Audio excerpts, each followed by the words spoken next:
We will hear argument first this morning in Case 23-1197, Landor versus Louisiana Department of Corrections and Public Safety. Mr. Tripp. Mr. Chief Justice, and may it please the Court, it is undisputed that my client has alleged an assault that is just brazenly illegal. He was at respondents' mercy in federally funded custody when he handed them a copy of controlling precedent holding that RLUIPA protected his right to keep his hair long. They threw it away, handcuffed him to a chair, and shaved him bald. It is the poster child for a RLUIPA violation, and the law provides a damages remedy. This is spending legislation, so I want to go right to that and make 2 points about clarity and constitutionality. So first, on clarity, the whole point of this law is to restore pre-Smith rights and remedies. Damages were available before Smith. They're available under RFRA, and RLUIPA uses identical language. They're like twins separated at birth. They clearly mean the same thing. The individual capacity action is especially clear. On the face of the statute, it expressly authorizes suit against an official or any other person acting under color of state law. That obviously means individual capacity. And then once you see there's an individual capacity action, the rest of it falls into line because damages, the whole point of individual capacity is to have damages. Damages are presumptively available against a non-sovereign, and without damages, officials can literally treat the law like garbage. On constitutionality, it is undisputed. Respondents admit they must comply with RLUIPA within the scope of their work as officers in a federally funded state prison. And this court has already held in Salinas that officers in a federally funded state prison can be held individually liable for misconduct that threatens the integrity or proper operation of the program, and that describes this case to a T. So RLUIPA is clear, it's constitutional, and we're asking the court to reverse. I welcome the court's questions. Do you have examples of causes of action for damages that are viable as a result of the exercise of the spending power? I mean, I think there's many statutes that have causes of action under the spending clause. I mean, under Talevsky, this court held that it was enforceable under Section 1983. We also give a long list in our brief of spending clause actions that include civil liability running all the way back to the founding. I mean, we give an example of a 1789 law, the false claims. How would you get to the authority under the spending clause to create these damages actions that you suggest? So I think there's sort of two paths. In this case? In this case, I think there's two paths to do it. One is to follow the path that this court has set forth in Salinas, in particular, Salinas, Dixon, Laudani, and Hess, and to just hold that. What was Salinas about? Salinas was about an officer in a federally funded state prison who accepted a bribe to provide preferential treatment. Isn't there a difference between a bribe and a lawsuit for individual damages? Well, he was being held individually liable for criminal penalties, which I think is something that clearly requires the necessary and proper clause in addition to just ordinary but I thought civil. The argument there was that if you provide the funds, you have a right to protect it. I think that protection of funds, well, maybe sort of two things. First, in Salinas, when the court was describing the thing that was interfering with the proper operation of the program, it wasn't the acceptance of the bribe. It was the preferential conjugal visits. It was the misconduct itself. And so just applying the test that Salinas set forth, and I think actually my friends don't. It's clear there were no federal funds at issue. The bribe was going into a correction officer's pocket, correct? That's right. There was no so no risk to the government's funds. Money. Pardon? No risk to the government's money. That's at least certainly not direct. If anything, it was prophylactic. And here I think it's really much more direct. Slow down, counsel. Sorry. The question there then was the risk to the government program, correct? Correct. And here the risk is to what? To the government program to accommodate religious liberty. I mean, that's the heart of this program under RLUIPA is if you want federal funds for state prisons, you need to accommodate religious liberty. Now, going back to Justice Thomas's question about other statutes that are at risk, if we were to hold that you can't bind third parties, I have dozens of them cited by you and the government where we've permitted or causes of action with damages, Title IX, Title VI, the Federal Nursing Home Reform Act, the Emergency Medical Treatment Act, the anti-fraud statutes. There's a long list of statutes where we said the statutes can bind third parties, correct? Correct. All right. Thank you.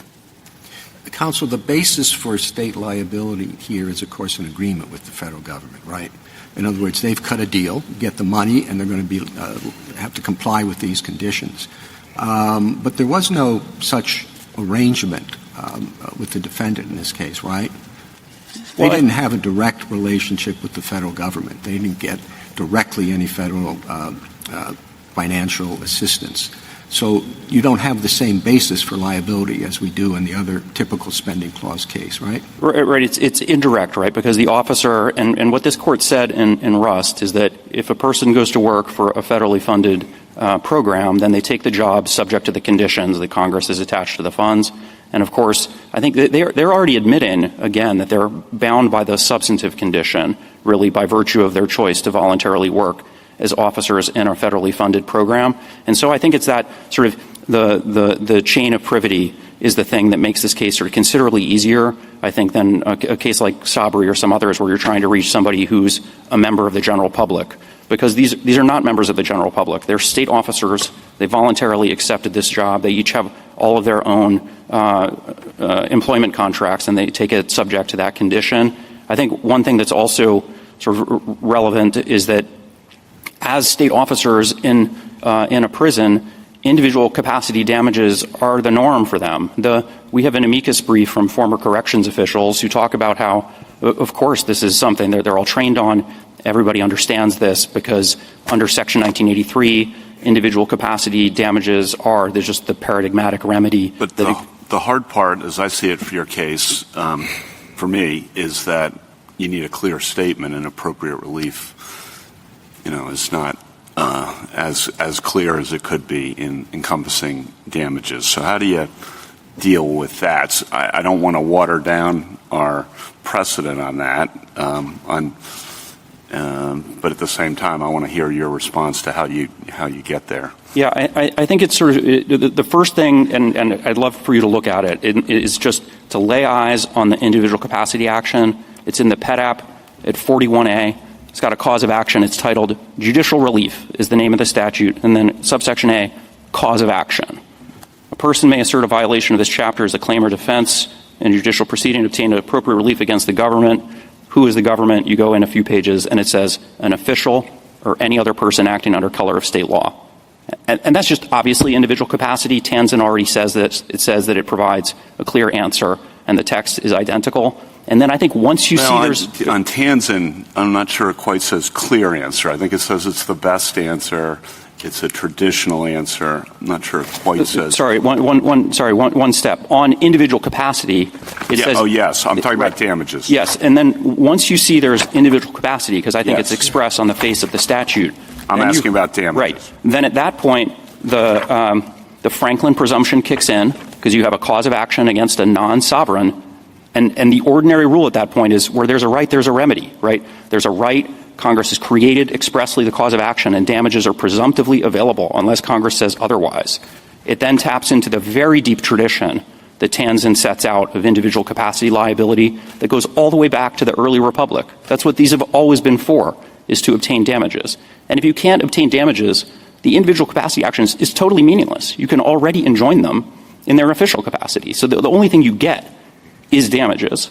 And then I think also, when you look at just the operation of this statute, the statute just doesn't actually provide its promised protection in a large set of cases if damages are not available. And it's not just this case. I mean, I think if you go through the amicus briefs, there are many situations, some very ugly ones, where effectively the statute is ineffective. And I think one of the things that's particularly troubling about the way respondents' rule would work is that the very officers who are violating the law can also basically unilaterally decide to turn it off by transferring the prisoner to a different facility.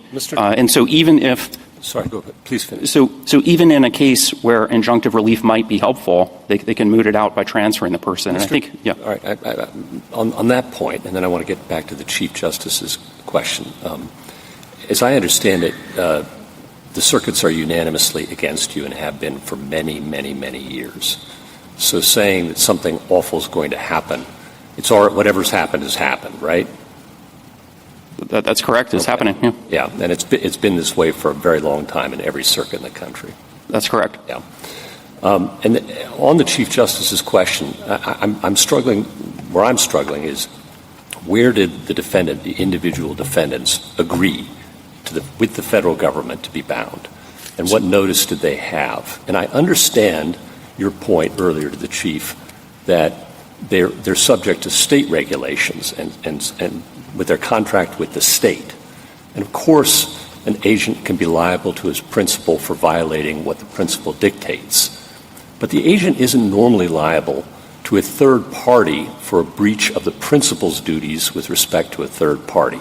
So even when the agent causes the breach, even when the agent negotiates the contract, he's not liable to the third party. He's only liable to the principal. So if we're looking to background contract principles, to the extent they're relevant, maybe you're going to tell me they're not, that's fine. But to the extent we would, it wouldn't seem to encompass these defendants. And every circuit court in the country would appear to be correct. So help me with that. Yeah, I think what that's missing, we trace this out in our opening brief, is that contracts are extraordinarily flexible, and you can, and people do. Yes. Okay. Your brief does go into that, that Congress could have easily written a statute that does this and says that those individual officers have to agree with the federal government to be bound under federal law. I agree. It could have done that. And you say it could have done this in 15 different ways in your brief. I agree with you. My concern is it didn't do that. It could do that, but it didn't do that. It left it to the states. I think that's really where I fundamentally disagree. Okay. I think Congress did do it. What it said in this statute is that, first of all, obviously the states need to accommodate religious liberty, and then it is clear as day that if you agree to be an officer or other person acting under color of state law in this statute, and you deprive a person of their religious liberties in violation of this statute, then you are subject to suit where you will be the defendant in a cause of action for appropriate relief. That is on the face of the statute. And the individual officers, they can agree to take the job or not. They can demand higher wages. They can demand indemnity like Louisiana gives it. And I think one of the things that really breaks down in their argument is they admit that it applies to them. They admit that they need to comply within the scope of their work. And it comes not just with the substantive condition, but also with a remedial one. And then I also do want to just come back to, in this court's precedents, it's made clear that that Congress can combine the spending power with the necessary and proper clause to impose liability. I mean, criminal liability in Salinas and Sabri. I don't doubt it could, and I don't doubt that when it's protecting its money, as in some of those cases, Salinas, that interest is clear. What I'm struggling with is, did it? Not could it, did it? Did these individual defendants have notice? Did they agree? Would you agree that the individual defendants have to have notice? I think as the way this court's precedents work, the notice runs to the state, and then as defendants... So the defendants don't have to have notice? Why don't they have notice if they have notice? If I might just finish, I'm sorry. So, do the defendants have to have notice? If I could be yes clear, or no? If I could be clear, it depends on which way you think about it. One way to think about it runs all the way through consent, and then, of course, they need notice because they took the job. They have to take it subject to the conditions. Counsel, it's just really simple. Do the individual defendants have to have notice? They have to have notice of the condition when they sign up to it. And do they have to consent to the conditions? I mean, they consent by virtue of taking the job. Yes. Do they have to consent? By taking the job, yes. Is that a yes, they have to consent, or is that no, they don't? I mean, under this court's sorry, I just want to be clear about this. I just want to know what your answer is. My answer is that they did consent here, that if you're going to think about this purely as a matter of consent, which we traced through in our opening brief, then, of course, they need to consent. Okay. I think this court's cases go farther. Mr. Sabri did not consent. I understand. Right? I understand the fraud cases, but I'm asking, do they need to consent? And I'm hearing it depends maybe not. Not under this court's cases. Thank you. This court's cases go farther. Can I follow up with that just on the facts of this case? Because as I understand your argument, we do have both notice and consent under these circumstances, given that these individuals as third parties are not just people in the world, they are employees of the recipient of federal funds. And so to the extent that the recipient of federal funds has made clear with the federal government that it's going to require its employees to comply with RLUIPA and not violate people's rights, then when those employees choose, consent to accept a job with that employer, they are thereby consenting to follow those agreements. Is that right? That is exactly right. And I think that's why when this court has had these cases, Salinas, Dixon, Hess, Laudani, it's a whole line of cases involving officers, agents, employees, subcontractors, where there's this chain of privity. Yes. Every time the court has I think, actually seen that in Salinas that there was no serious doubt. This is not a hard case. Because chain of privity is a classic contracts concept, so that even if you thought that contracts was governing this, we have individuals who, for example, I suppose, let me just give you a hypothetical. What if the prison in this situation actually appends to its employment contract all of the conditions that it has agreed to with the federal government? And of course, the prison can only operate under its employees' not direction, but because there are employees. In other words, the prison doesn't have its own activity. So to the extent that it agrees with the federal government that it's going to comply with RLUIPA, it's saying I and my employees, the agents that I employ, are going to do this. And so let's say the prison actually appends to its employment contract all of the conditions that the federal government requires for the receipt of federal funds, so the person who is choosing to be an employee is totally apprised of what it is that is required as a condition of employment. I understand your argument to be that would be sufficient, even if we assume that there has to be notice and consent to satisfy any such agreement. Of course. And I think what this court has said, if I could, in Russ versus Sullivan and then in Alden versus Maine as to state officers specifically, is when you go into this job, when you go into this line of work and you voluntarily agree to be an officer in a federally funded state program, then yes, you implicitly, you necessarily take it subject to the conditions that Congress has attached to the funds. Thank you, counsel. Your answer that you've just given to my colleague is based on a legal fiction, right? If you're hired as a prison guard in Louisiana, you don't sit down, and I don't even know if Louisiana does, saying, oh, here's our agreement with the federal government, which probably goes on for I don't know how many pages, and you should look at it carefully because you're bound by it. That's not what happens as a matter of practice, and I don't think when the prison guard is hired, he says, well, I want to see the federal conditions that you agreed to under the contract.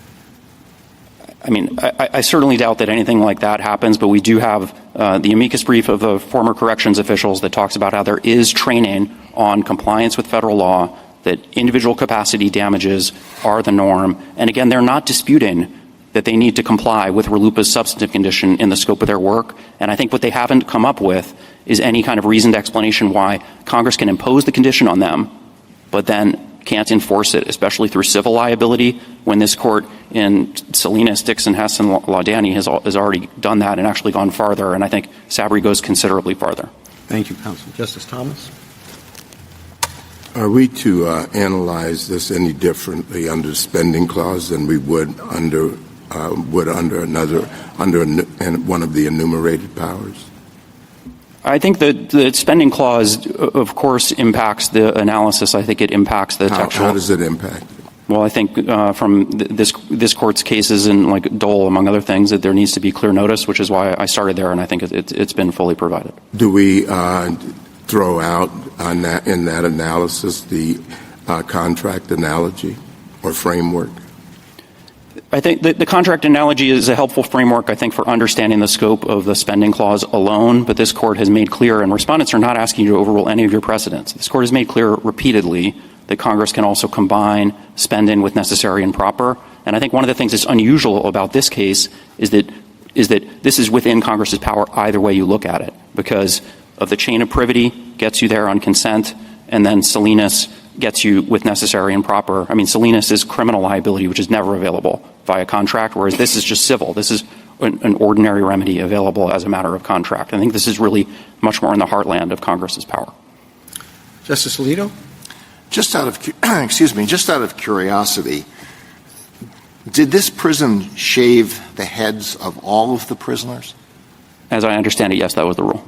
They shaved the heads. They didn't allow any type of, even a short haircut?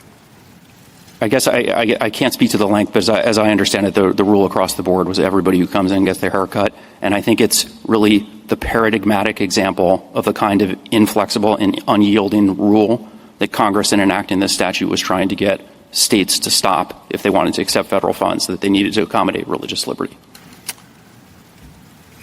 If the language of RLUIPA was not clear enough to abrogate sovereign immunity in Sossamon, why is it clear enough to satisfy the spending clause? I think it's really two answers. The first is, as Tanzin explained, and this Court has said many times, you always understand text in context.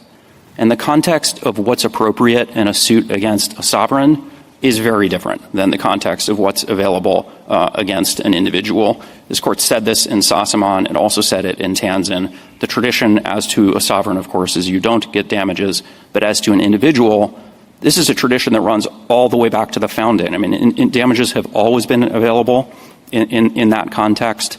And so I think the context is probably the clearest answer. I think there's also some suggestion, if you compare Franklin and Sossamon, that the clear notice standard on the spending side is not as demanding as the sovereign immunity, but I think you don't need to get into that because the contextual difference is so clear. Well, why should it be less demanding under the spending clause? When the question is whether Congress has abrogated sovereign immunity, the question is whether Congress has done something to itself.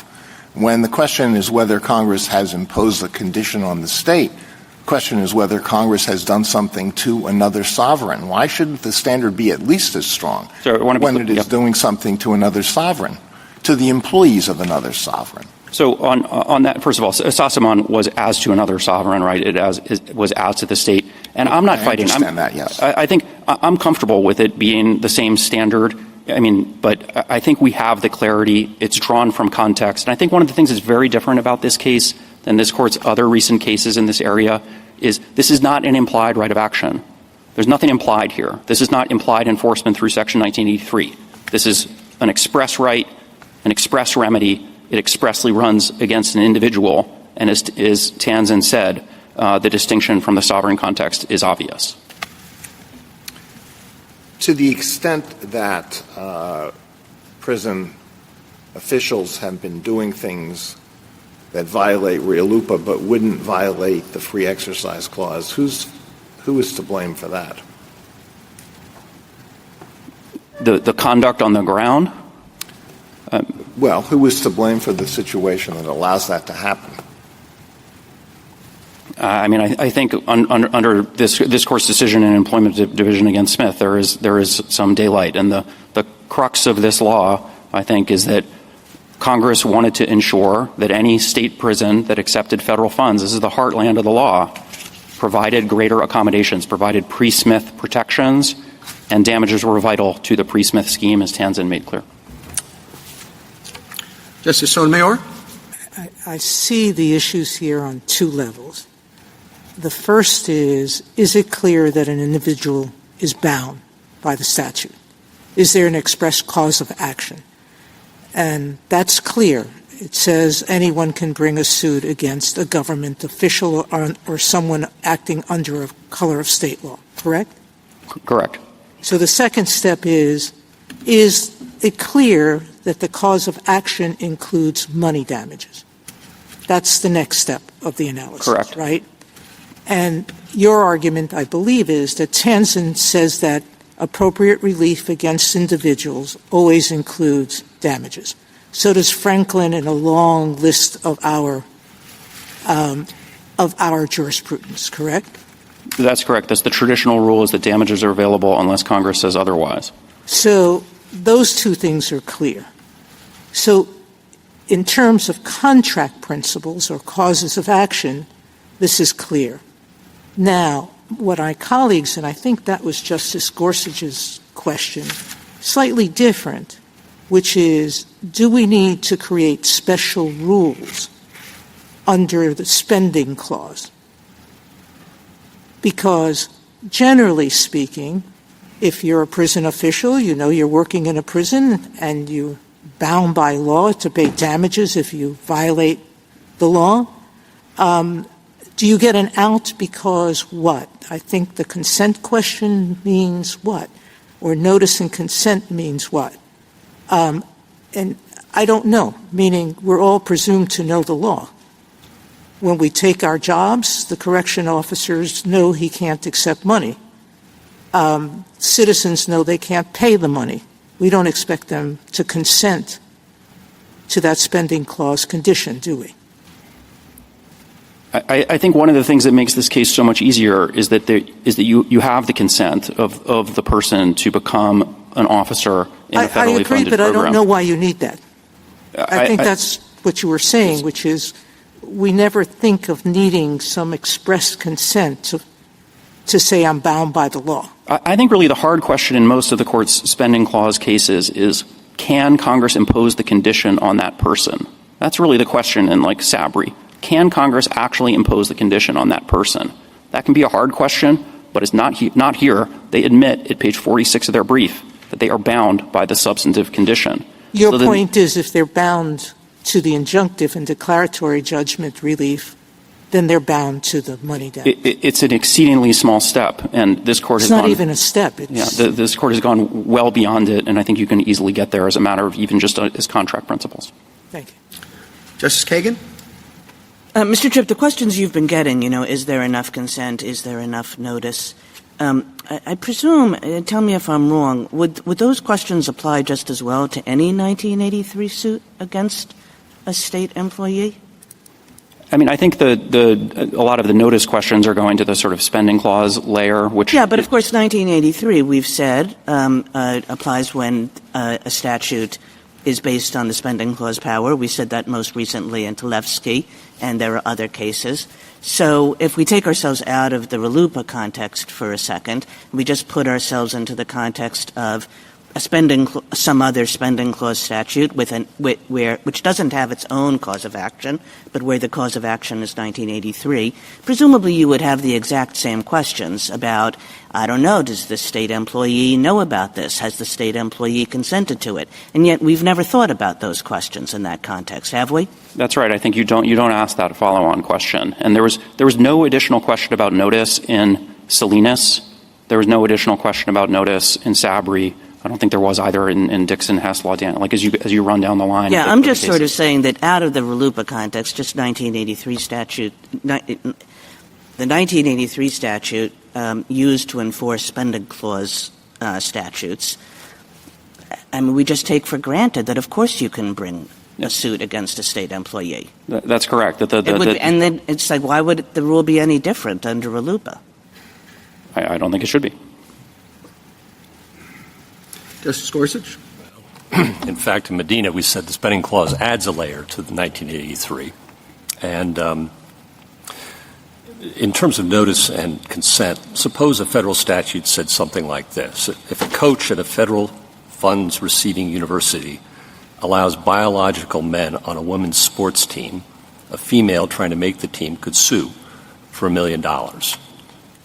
Or an employee of a federal funding recipient in a state agency dealing with family affairs gets an abortion, the father can sue the employee for $1 million. I think on your theory, those are perfectly fine without any particular notice to the individual employee or any particular consent by the employee. Maybe I can come back to one of the answers I gave before. The rule we're articulating has 4 ingredients. You need to have a valid condition that applies to the person. They need to be an officer within the scope, and then it needs to threaten the integrity of the program. I think under your hypotheticals, the real question is the first one.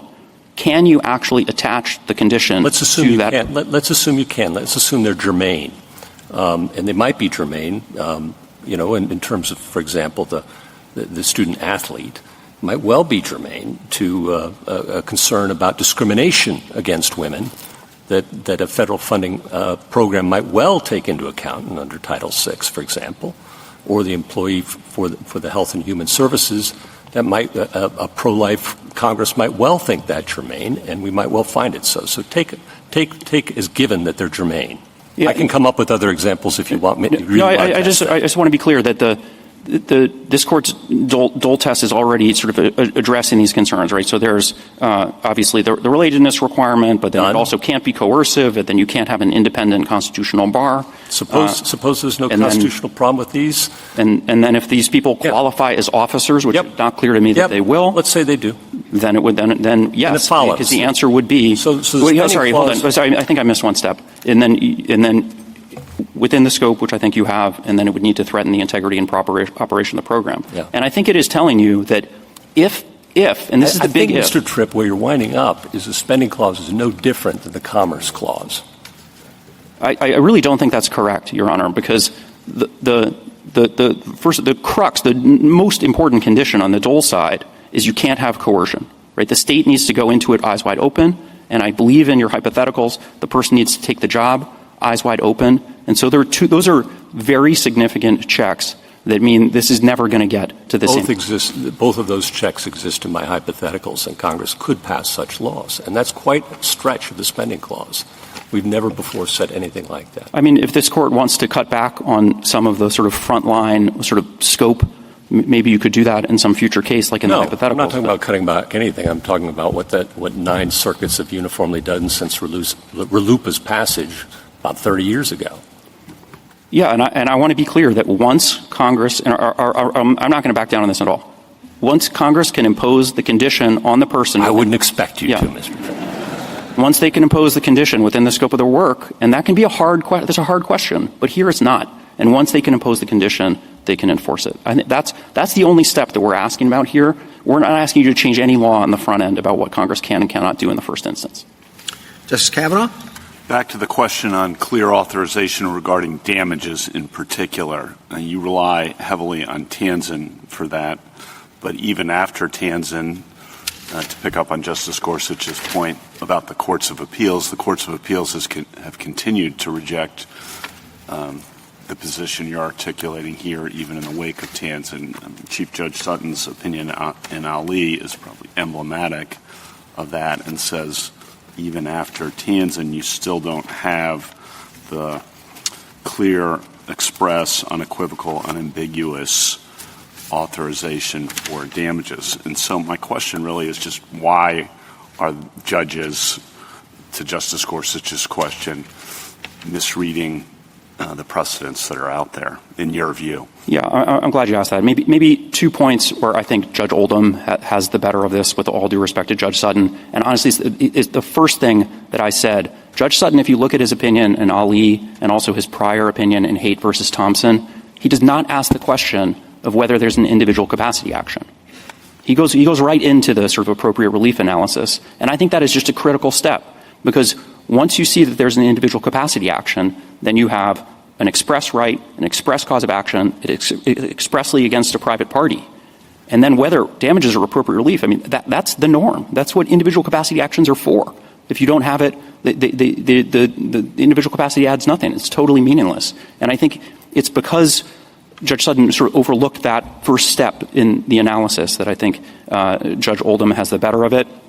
I also think that when you're asking, once you're actually turning to the question of, okay, we have the individual capacity action, we're trying to figure out what is appropriate relief.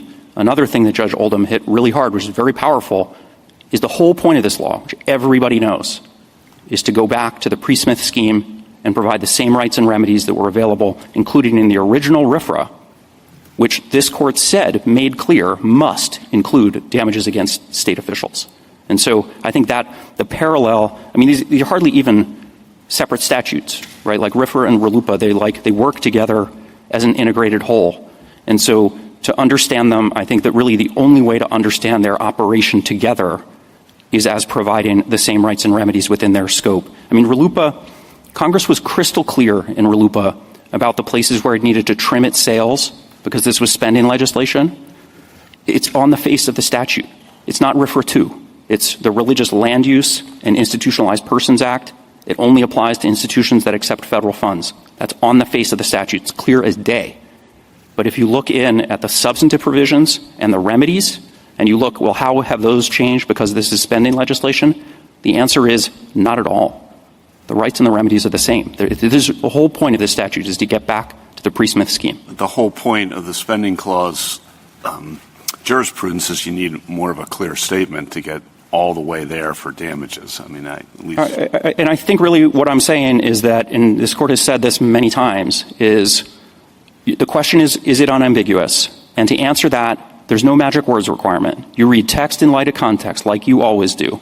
And if you do that, and you start by asking, is there an individual capacity action? It's clearly yes. And just to summarize your position, individual capacity action with appropriate relief equals clear authorization for damages, correct? What I'm saying is the first step is individual capacity action, you have it, and then the question becomes, well, what's appropriate relief in an individual capacity action? I think the answer to that is clear. That's actually, Tanzan says, I know it's not applying a clear statement rule, but its language bespeaks clarity each step of the way, said that Congress made clear that RFRA must provide damages, that there was no doubt damages were available before Section 1983, that it was going back, and then again the distinction to the sovereign context where damages are not available really because of a special rule in the context of suits against sovereigns, right? The crux of Sassamon was that it could distinguish Franklin. It distinguished the Franklin presumption because it doesn't apply to sovereigns. Thank you. Justice Barrett? Mr. Tripp, how could it have been clear to states when every circuit, as Justice Gorsuch pointed out, every circuit had said that there were not damages actions available against non-recipients under RLUIPA? That's also true under the Title IX context. So it's hard to see how it could be clear to the states that were accepting the money or the prisons accepting the money that it was a clear condition when all of the law went the other way. What would your response to that be? I think a couple of responses. The first, what this court has demanded every time, and I've said this before, is unambiguous text in light of the context. And this court has never applied any kind of canon of adverse possession where if the courts of appeals are saying something. You were a lawyer to the states and that was the state of the law and the state asks you about that, what would you have said? I think the key here is to look at the time when the statute was enacted, right? And which is the key question, right, is what did it mean when it was enacted? And if you look at it when it was enacted and you pick it up and you read it, I think as just a state officer working in a federal... And it's so obvious that every single circuit to look at the question went the other way? It's hard to see how it's clear if every circuit is coming out differently. And I think this is actually an important point because the prevailing rule in the circuits, including in the Fifth Circuit below where this case is coming from, they didn't deny that there was clear notice.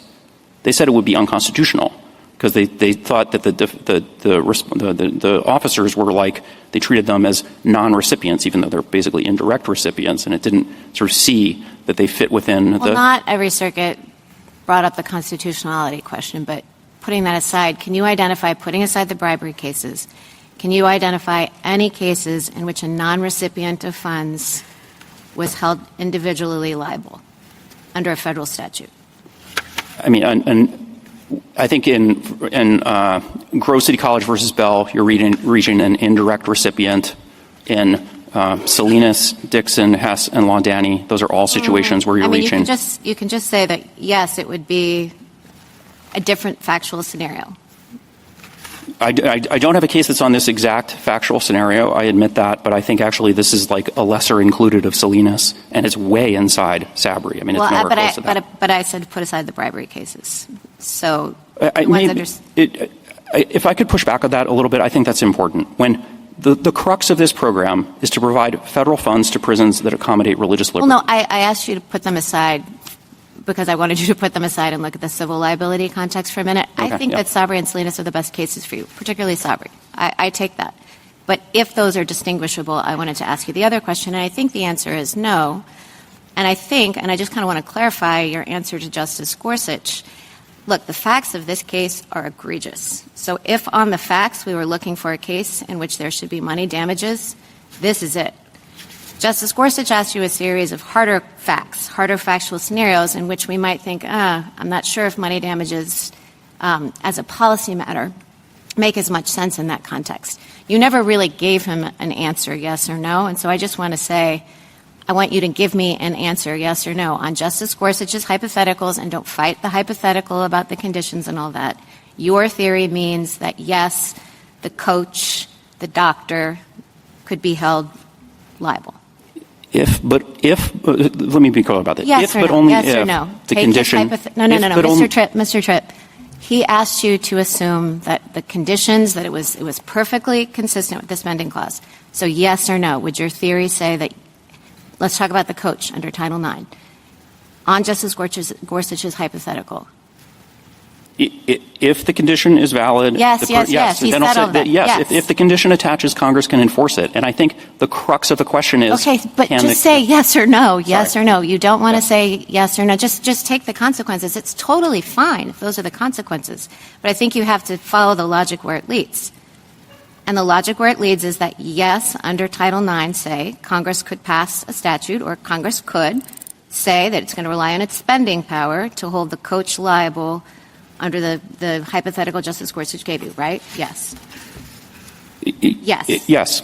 Yes. But I think this is I just don't see how you could say no, given the assumptions he asked you to make about the spending clause. But I want to be clear. One of the reasons I've been articulating this rule under Salinas, right, which is these 4 ingredients, valid condition, officer within the scope, and threatening the program, is it doesn't require you to address, I think, some of these. There are harder hypotheticals about. But Mr. Tripp, every time we decide a case, we have to think about what it's, in Salinas and Sabri, if they had looked ahead to this case, might have said, yeah, this might be where the logic leads, or you take a few steps from here and this is where it goes. But we can't decide a case just based on these facts. So you just need to own it. No, it's fine. And I own that. I want to be clear about that. But what I'm saying, and the reason why, especially in our reply brief, we're relying heavily on Salinas, is you've already said all of this. And so we're not asking the court to break new ground. But you're not making, well, okay. But logically speaking, why does it have to be individuals or officers? Why couldn't you, for example, say that a school district, schools that take federal money, if they do, and we want to, why couldn't liability extend, say, to parents who choose to send their kids to those schools? Let's think about, like, if a child is transitioning, say, and the parent says, no, I'm not going to facilitate that. I'm not going to call the child a different name or call the child by different pronouns. Could there be some sort of cause of action that would allow, say, the child to sue the parent for civil liability? Why does it have to be an officer or an employee under your theory? But because of the consensual contractual nature of agreeing to work as an officer for a federally funded program. That point. Right. And so I think when you're reaching a member of the general public, which is what your hypothetical is talking about, it is a totally different set of questions that we're not remotely touching. I think that's what Sabri gets at, is how far can Congress go into reaching members of the general public? Those are hard questions, and we're not asking you to go anywhere near them. Why doesn't your logic require it? Because you want to rely on the contract analogy for that point. Like you're just sticking on the contract road. Because of the contract road, and they admit the condition applies to them. And it's because of the contract, because they've agreed to take the job subject to this condition. And we know that that's voluntary all the way down, right? The state is voluntarily accepting the funds. They're voluntarily taking this job. A person who takes this job might want to demand higher wages or indemnity or things like that, but that's already the norm for them, and they already provide the, indemnity is the norm in Louisiana law in most states. What about other contracts, though? I mean, what if you, contract for services with the hospital because you're a patient? What if you contract, I guess I don't understand why it has to be an employee. I think the piece about being an employee, is, and this is what's picked up in Russ versus Sullivan and Alden versus Maine as to state officers in particular who also take an oath to comply with the federal constitution and laws, is that you are sort of taking the job sort of subject to the conditions, the sort of terms that attach to the work. It's different than being just like a stranger to the counterparty in a contract. I know that in Hess, United States Marcus Exerell Hess, that's a situation where you're reaching somebody who's a subcontractor through the sort of a chain of privity. And so the court has addressed that in some other cases. But again, I think this one's easier because of just the nature of the work. Okay, speaking of the layers of consent, this is just a technical question. The Fifth Circuit talked about the warden and the Secretary of State. Were the guards actually defendants? Because here, are the guards before us? We don't have their names. They're John Does. The John Does, but the Fifth Circuit didn't talk about them. The Fifth Circuit talked about the warden and the Secretary of State, saying they couldn't be sued in their individual capacities. The warden is the factual allegations in the complaint involve the warden specifically. Okay, and so the warden knew. Okay, so the does are not before us. It's just no, the does are before you. We don't. It was dismissed. Right. We don't know who they are. Yeah. Okay. We don't have their names. And in terms of layers of contract, is the contract with the state of Louisiana or with LDOC or with the prisons? So the way RLUIPA works is the Department of Corrections. So it's LDOC. That's LDOC. just that I just wanted to understand how that worked. Thanks. Justice Jackson?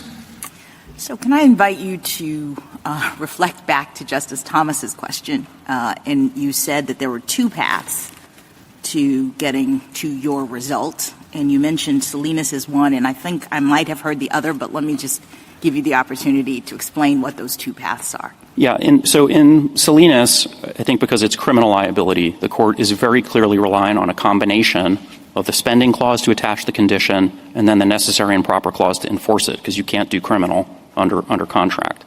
But I think in this case, because we have civil liability and it's this chain that runs down to the officers, you don't even need the necessary and proper clause. I think this is an unusually easy case because of the way that So the chain of privity is the second. Because the chain of privity is the second. So I think you could come at it either way. And, I represent a private litigant. I don't really care which one you do, so long as you reverse, of course. So do you view Louisiana's constitutional argument as turning on the contract analogy? I mean, do we have to sort of accept that the spending clause and spending clause legislation is subject to characterization as a contract in order to buy their argument? I'm not sure. Maybe they can speak for themselves on that. I think the spending clause is properly understood as being the spending clause alone. I think it is consensual in nature. I think this court has been clear about that. But then the question of But we've also been, I just want to be clear about this. I mean, we've also expressed pretty significant, in many cases, doubts about whether the contract analogy totally governs. But yeah, and that's what I was about to say, because it doesn't get – this court has also been clear, and they're not asking to overrule any of your precedents, that Congress can invoke the necessary and proper clause to protect its spending prerogatives. I mean, look in our reply brief. We have the example of the statute that makes it a crime to arson a federally funded institution. Right? That's the use of the necessary and proper clause in conjunction with the spending clause, and which, as I understand their brief, they're saying that that's off the table. Whereas I think what we're saying is because this is officers, within the scope, it's a valid condition, and it's conduct that threatens the sort of core operation of the program, then it's just controlled by Salinas, and you don't need to break any new ground. So how much precedent would we undo if we held that RLUIPA's individual capacity cause of action for money damages is unconstitutional? I mean, is this a big deal case or not so much? I mean, I certainly think it's a big deal case, and we've included. I think there are these like 5 or 6 precedents from this court that I just don't see how they can square their position with. Salinas, Hess, Laudani, Dixon, Grove City College versus Bell, and Sabry. And then just above and beyond the court's cases, I mean, we traced through a history of statutes that are similar to this, running all the way back to 1789. The first Congress that had a scheme for imposing individual liability on officers in working in a federally funded state prison. False Claims Act of 1863, anti-kickback provisions that started in the 1930s. Title IX, Title VI, that's Grove City College versus Bell. Title X of the Public Health Acts, EMTALA. There's whistleblower provisions, Prison Rape Elimination Act, the arson statute that we were talking about. There's another one about blocking interference to federally funded programs. So it's a long list of statutes that could be imperiled. Yeah, where Congress has traditionally protected federal programs, and I think in particular imposed conditions and enforced them as to people who are in this position of being in the chain of privity. They're officers, agents, employees, or subcontractors of the grantee. Thank you. Thank you, counsel.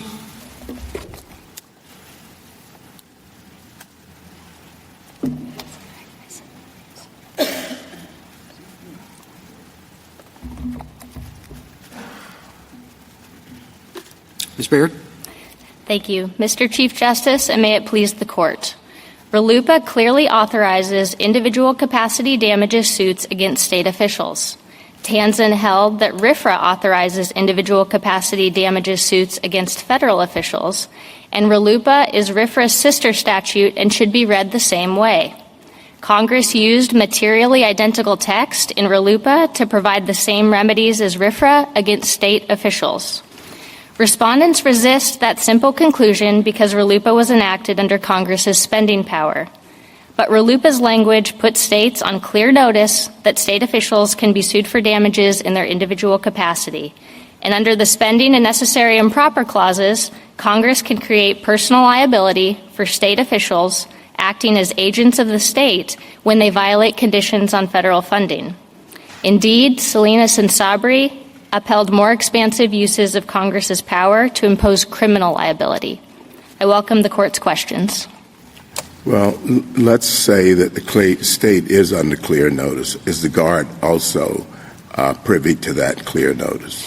So, Justice Thomas, we don't think clear notice is required under the purpose of the spending clause because we care about the notice of the recipient, but I think the officers here clearly had notice, and I do think that qualified immunity... Okay, so how did they get that notice, and what was the notice? Well, I think the statute clearly applies to them. If you look at, Petitioner's Counsel emphasized the text of the cause of action, it applies to a government defined as an official... So do you think they were aware of the state's commitment to the statutory requirements? I think that we're all sort of held liable for what's in the United States Code, and I think that this isn't surprising to state officials. So you think you have clear notice of everything that's in the United States Code? Well, Your Honor, I think that the officers here clearly had notice. Officers are used to facing 1983 liability and are liable for violation of all constitutional provisions. They know that certain requirements apply to them when they accept employment in a federally funded prison.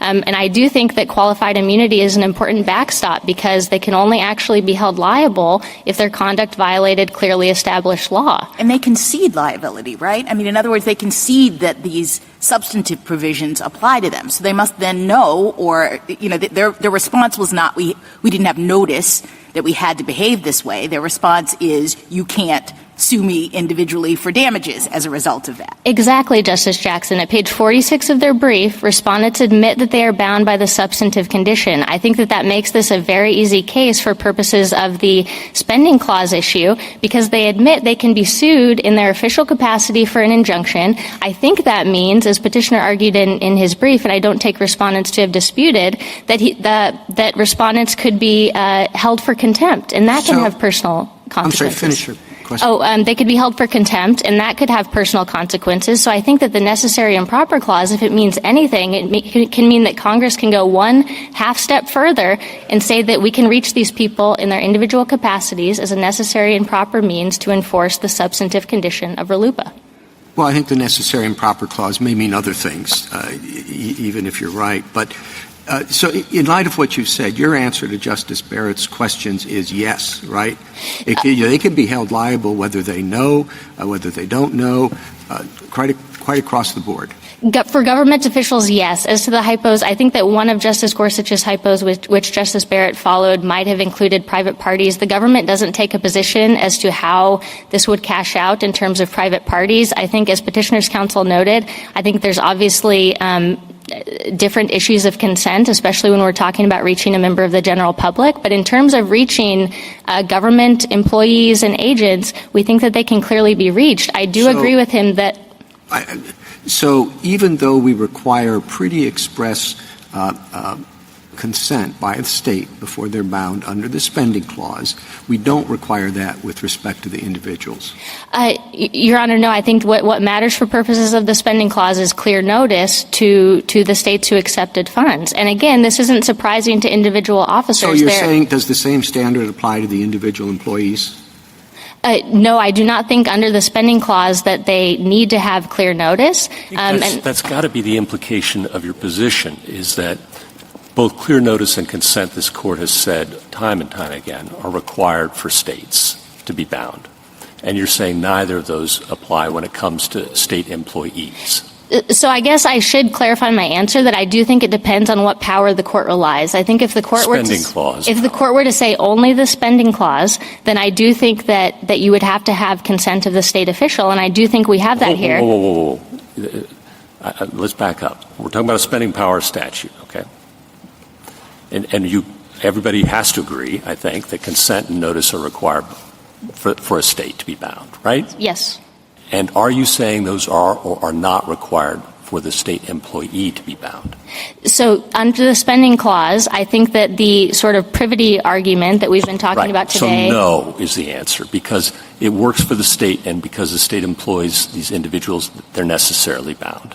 I do think that's right, and I think that's... So no consent and no notice is required for the employee. That has to be the logic of your view. I think not as a formal matter in terms of under the spending clause, but I think the reason that this is such an easy case under either the spending clause... What do we do if that's true? And I think it has to be, you're right, and I appreciate the candor. With the fact this Court has always said that, contract is the analogy. And it's certainly true that an agent is liable to his principal for violating the principal's rules, here the employee to the state. But it has never been the case, well, never may be strong, but certainly if I look at the restatement, an agent isn't responsible to a third party with whom the principal has a contract. Privity doesn't run like that. It runs between the principal and the agent, not a third party. What do you do about that? Yes, Justice Gorsuch. Well, I would strongly resist that the contract analogy applies to answer every question that arises in spending clause That's an legislation. answer. It's just ignore this contract analogy. Well, Fair enough. well, I think what the Court's cases say is that the contract analogy is important for purposes of determining notice. It's did notice the recipient and consent, yeah. Did the recipient have notice? I think here it makes it an easier case under the spending clause, unlike all of the cases where the Court has considered, like in Medina. But you're asking us to ignore contract principles when it comes to the employees, right? I mean, that has to be right. No, we just don't think that the contract analogy answers the question. We think the Court needs to sort of tick through the constitutional analysis and ask, is this a necessary and proper means of enforcing the substantive RLUIPA condition? And we think it is. We have to look outside the contract analogy because it wouldn't get to the employee here. It wouldn't. I mean, there's no privity between the employee and the federal government. There is not. But again, the necessary and proper clause gives Congress the power to enforce a condition that's validly imposed. So once we have a valid condition that has been imposed and to which the state consented, surely Congress can take the half step further to enforce that condition against the people who are most likely to violate it. No, Ms. Baird, so it sounds to me like you want to use the contract analogy to limit the scope of this argument, because you keep saying, well, no, this is privity, and that's why we don't need to take a position on whether it would reach a member of the general public, right? But then you're moving away from the contract analogy when Justice Gorsuch is asking you about, well, do these principles of contract law apply? I don't understand. It seems like we're slipping in and out of the contract analogy. Yeah, so let me try to be clear, Justice Barrett. I think that the contract analogy applies to determine whether there's notice. I think this Court's cases are clear that the notice that matters is the state's notice. I do think that the officers can be fairly held to account for notice here. I think under the spending clause alone, this is an easy case because officers consent to work at a federally funded state prison. I think when we add in the necessary and proper clause, the farthest this Court has ever gone is Sabry, which reached a member of the general public. There was no consent there.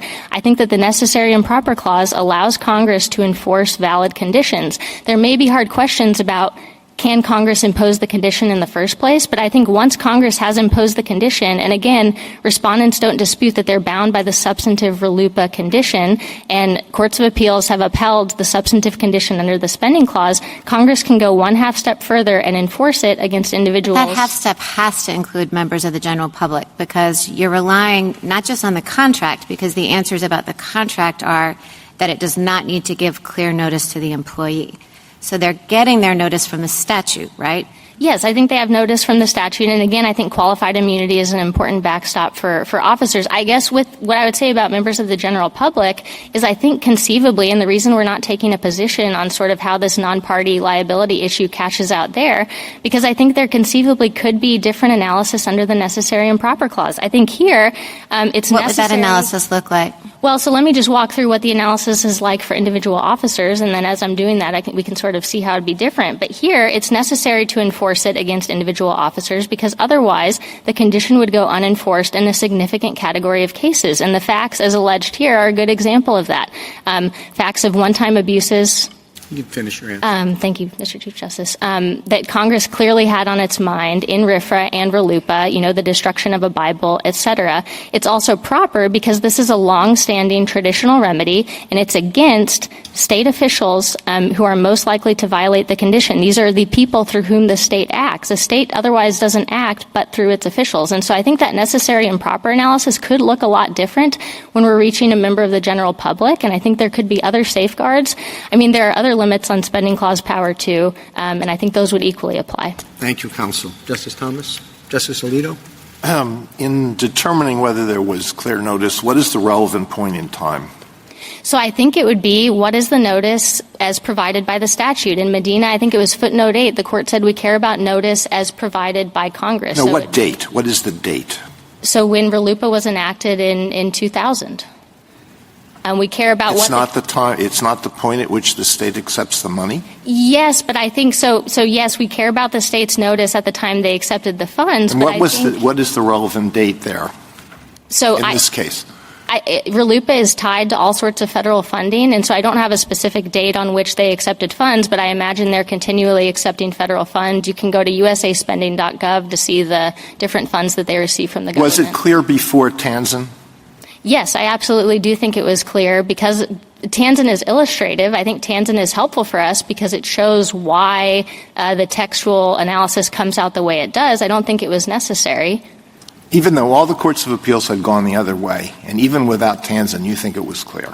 I would say so, Justice Alito, and here's what I would say. I mean, in talking about the courts of appeals decisions, yes, they've all gone the other way. I agree with Petitioner. Not all of them said that the statute wasn't clear. I think that really there's no sort of how lopsided is the circuit split rule. It's odd to think that at time zero, a statute could not provide clear notice or could provide clear notice, but then at time one, when all of the circuits have gone the other way, it doesn't provide clear notice. There's just no administrable way to administer that rule. And Tanzan was decided, I think, 18 days before the event in question here, and maybe General Aguinaga could answer the question, but if funds were not received after that date, doesn't that make it more difficult? I don't think so, Your Honor. I think that timing is right from what I understand the allegations to be in the complaint. But I don't think the argument depends on Tanzan. The notice that we care about is the notice as provided by Congress, and text is the only reliable indicator of meaning. The other thing I'll say is sort of just as a basic principle, when Tanzan interpreted RFRA to make clear that individual capacity damages are available under RLUIPA 2, that's not just what RLUIPA meant post-Tanzan. That's what RLUIPA has always meant. That's Rivers versus Roadway Express. I understand the point. Could you address Justice Gorsuch's hypothetical about the coach? Let's just take that as an example. What is the position of the United States regarding that situation? So assuming the coach, this is a public entity and the coach is a government employee, yes, there could be a cause of action there. But again, I think the difficult part, and I'm not going to fight the hypothetical, I think yes, but the difficult part is can Congress impose the condition in the first place? And there are serious limits on what Congress can do under the spending clause. There's not just dole, but there's other principles that the court has laid out. Yeah, and what would be, that's what I'm asking, what would be the limitations? Sure. So there's several. I mean, the dole factors, obviously, there's well, would the dole factors be met in that situation? Well, I don't want to take a position on sort of the outer reaches of the spending clause because this case is really about enforcement. And so I don't want to get ahead of the United States on very difficult questions about how far does the spending clause go. I think the important thing is that there are limits. The dole factors, there's the unconstitutional conditions doctrine. Congress can't condition funds on someone giving up their constitutional rights. There's coercion. And then I think the remedy itself has to be constitutional. It has to comply with due process. And then as I was talking with Justice Barrett about it, also has to be necessary and proper. So there may be some instances in which a remedy is not necessary to enforce a condition or a proper means of enforcing the condition, and those requirements can have teeth. Well, you're asking us to take an important step. It would be helpful if we had an idea about where this road is leading, but you don't want to provide an answer to that. Well, Justice Alito, I think because it's not presented in this case. I think that when the court has a spending clause case about how far Congress can go in imposing the condition, then I'm sure we'll be up here as a party talking about that with you. I think that the United States hasn't sort of taken a position on that How often has this court held that Congress has imposed an impermissible condition under the spending clause? I mean, NFIB is an example. Yeah. What else? Alliance for Open Society, there's a First Amendment violation there. There are real limits. I think in Prince said that there was a necessary and proper case, said that it wasn't a proper means of enforcement. So I think that the court can, if it wants, address that in a separate case. I think really the question here, and I'm not trying to frustrate the court, but the question is really just, can Congress enforce a condition that is validly imposed? The hard question in Your Honor's hypothetical is whether Congress can impose the condition, and at page 46, they admit that they are bound by the condition. The only question is one of enforcement, and Congress can certainly, again, if these officers can be held for contempt and subject to personal consequences, Congress can surely hold them accountable in their individual capacity for damages, which everyone knows that is what RLUIPA was trying to do. Thank you. Thank you. Justice Sotomayor? A new road by us would be to rule for respondent, correct? I would say so, Justice Sotomayor, yes. It would put at risk dozens of federal statutes, correct? I think so. If the court says that neither through the spending clause or the combination of the spending and necessary and proper clause Congress can't do this, then I think that would be groundbreaking, yes. Similarly groundbreaking is the requirement that somehow when individual damages are at risk that Congress has to be more specific than using appropriate relief. Because we've approved damages under appropriate relief in other statutes, haven't we? Spending clause. Well, yeah, and Franklin's a good example of this because in Franklin there was not even an express cause of action. So if we're concerned about clear notice and what clear notice is, here we have an express cause of action that expressly applies to these officials and expressly provides for appropriate relief. Thank you, counsel.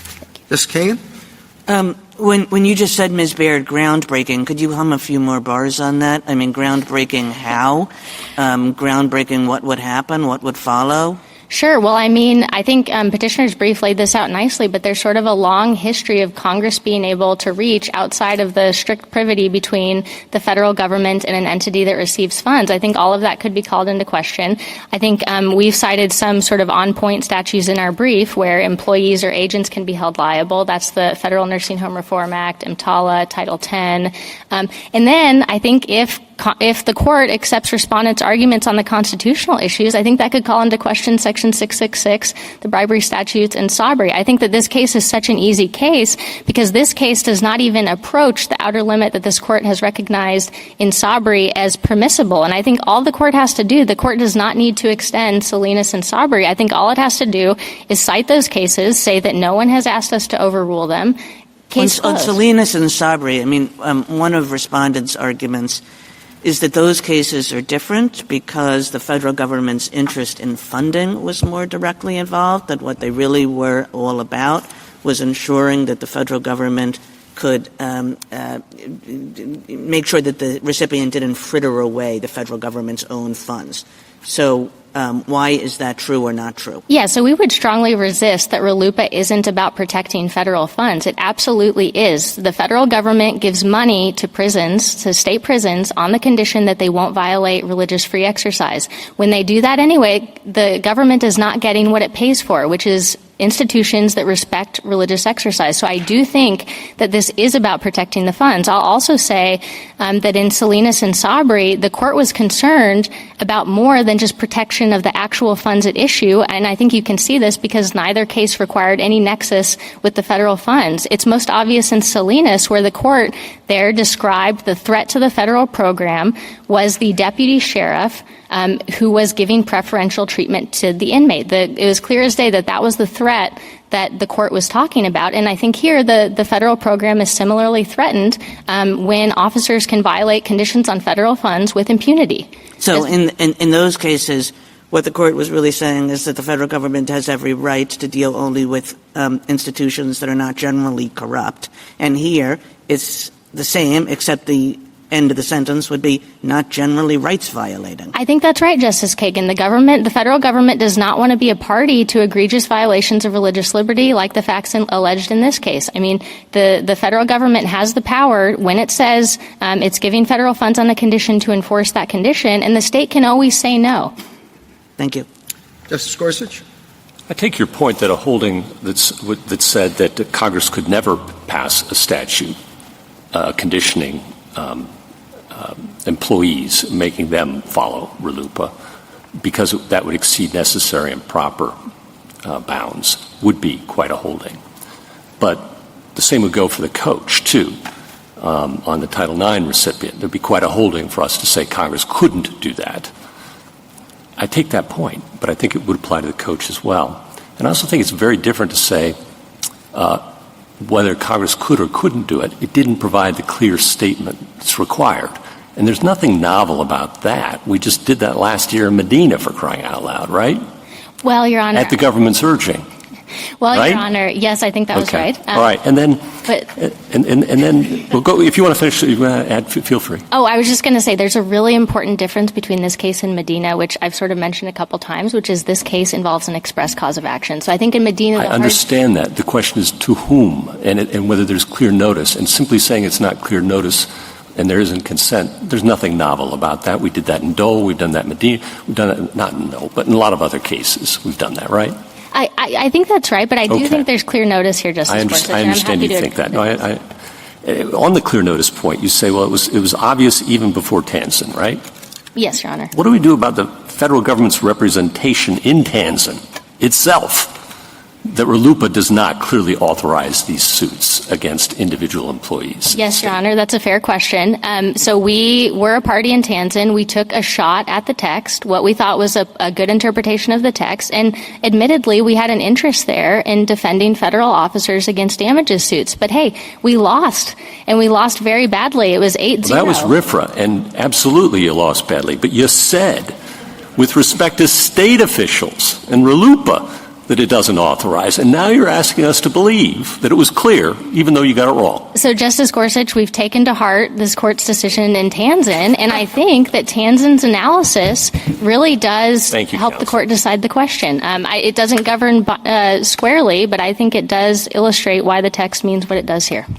Justice Kavanaugh? You agree that the spending clause statute must unambiguously authorize damages in order for damages to be available, correct? Yes, I think that's the clear notice requirement.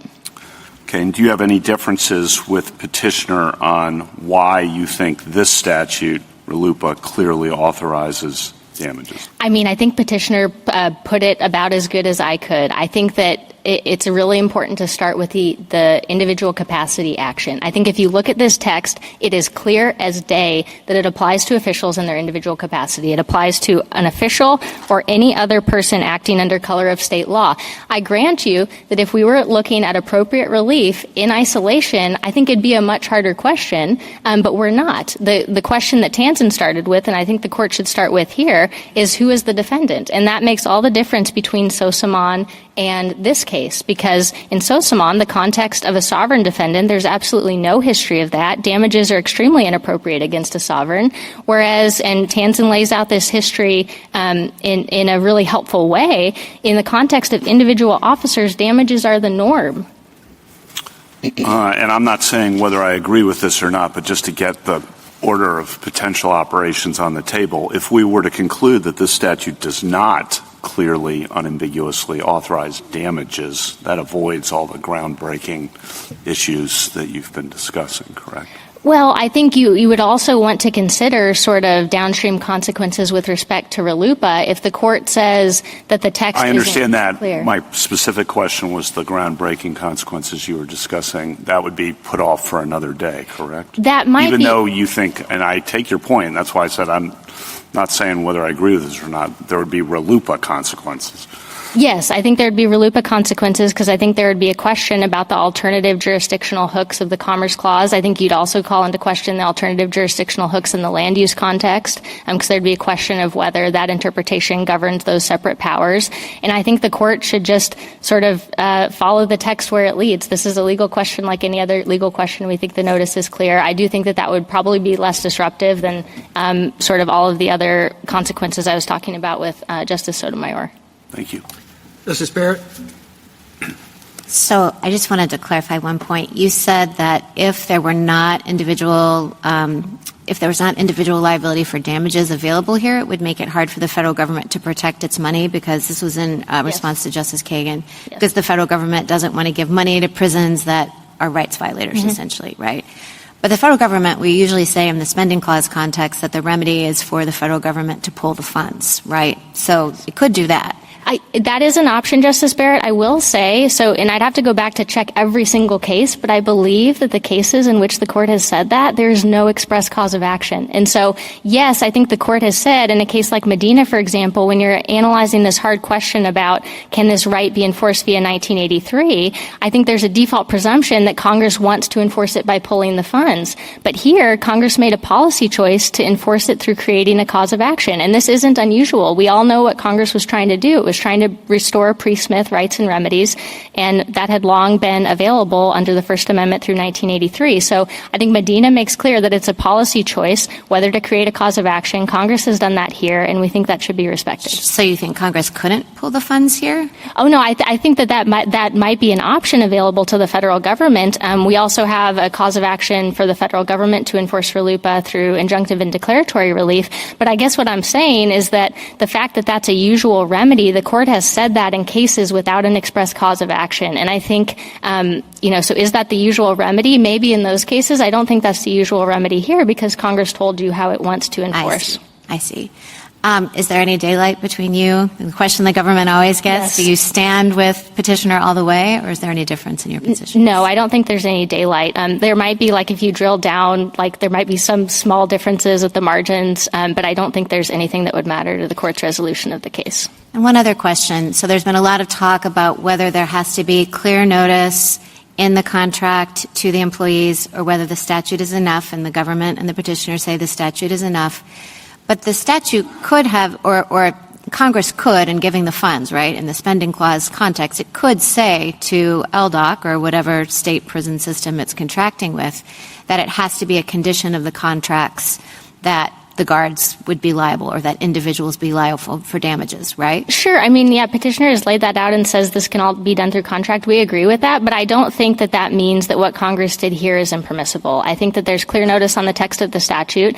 I think how a state responds, how a Department of Corrections responds, I think they should inform their officers. There are briefs saying that officers are informed of the requirements that govern prisons. I do think that officers expect this. This isn't surprising. They're not some disinterested third party. These are people who work in prisons and know the conditions that apply to them. Thank you. Justice Jackson? So I guess I'm trying to understand how Congress could have said it any clearer.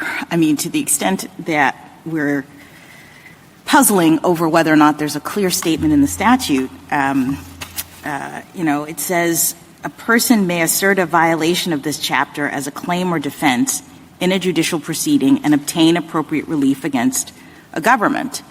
If that doesn't refer to money damages being brought by an individual for a violation of RLUIPA, what could Congress have meant by appropriate relief here? We agree with you. We think it's clear, especially once you look at the definition of a government, appropriate relief against a government the word appropriate relief becomes clear in the context of who we're talking about here, which is individual officers. So we would agree. And even broadening out the lens more, RLUIPA is applying to prisons in a circumstance in which the PLRA and other statutes make it very difficult for prisoners to get any other kind of relief, right? They can't get injunctive relief in any sort of meaningful way. I think they could. I think prisoners could get injunctive relief under RLUIPA, and we would say that's another form of appropriate relief. But I do think that damages are necessary to complement, especially for instances like the one alleged here, where there's a one-time abuse. I think it also comes up in cases of when claims for injunctive relief are mooted by release or transfer. Or transfer, which can happen all the time. Yes, so and it's very, very common. And, okay. You've said many times that this is an easy case, and I think it's because of the privity argument. I'm trying to kind of puzzle through it.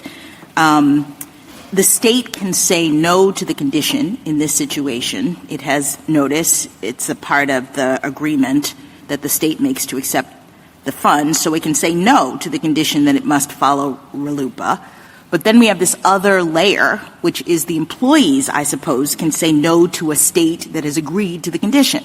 Right? I think that's right. They have a choice whether to voluntarily accept employment in a federally funded program.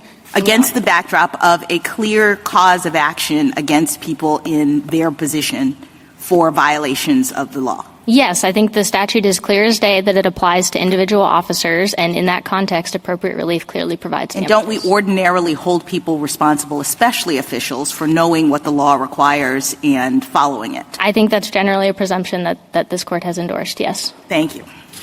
Thank you, counsel. Mr. Aguinaldo.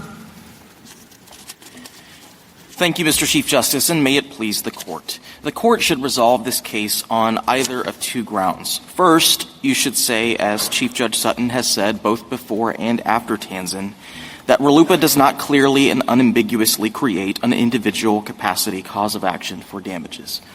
Or, second, you should say, as Judge Sullivan has said after Tanzan, that even if Congress spoke with unmistakable clarity and created such a cause of action, Congress exceeded its constitutional authority. But however you affirm the judgment below, it is extraordinarily important that the Court reject petitioner's attempt to radically expand congressional power. His view of the spending clause would mean that foundational cases like Pennhurst and Cummings were confused, Mr. Chief Justice, because Congress can actually impose spending conditions on non-recipients, too. And his view of the necessary and proper clause would make Sabri look modest, Justice Thomas, because, on his view, Congress doesn't even have to pretend to be protecting federal dollars and cents from corruption before regulating members of the general public. Now, to be sure, I have a lot of friends on the other side of this case who have valid concerns about Congress's silence over the past 25 years when 10 federal courts of appeals have said that there's no individual capacity claim for damages under RLUIPA. But the solution is not to distort this Court's existing precedents to try to change that status quo. It is instead to tell Congress to act exactly like it did in 1993 after Smith and in 2000 after City of Bernie, which is to pass new legislation, supersede Sosamon, and amend RLUIPA to allow for damages against the states. And then the states can decide, each state for itself, whether it accepts that express condition. The answer is across the street, not here. I welcome the Court's questions. There's been quite a bit of reliance on Sabri and Salinas. Could you spend just a few moments giving us your argument as to why these cases aren't dispositive? Absolutely, Justice Thomas. So if I could give you the one sentence that I think might be the most important in this Court's precedents for this case. That's the very last sentence of Section 2 in Sabri at page 608. This is the paragraph where this Court in Sabri rejected Mr. Sabri's spending clause challenge. He said that this legislation is coercive. This Court said, no, it's not spending clause legislation at all. This is not Congress's attempt, 666 is not Congress's attempt to impose its will on states' choices about public policy. It's instead Congress's necessary and proper clause authority to basically target those who convert public spending into unearned private gain. That's the line that the Sabri Court drew. And, Justice Thomas, I think that is exactly the line, the framework that you should keep in mind when asking, what is RLUIPA? Is it more like 666 where you're targeting actual federal dollars and cents? Or is it like true spending clause legislation where what Congress is doing is imposing its own policy choices on the state recipients of federal funding? But the actual dollars and cents weren't at issue in that case.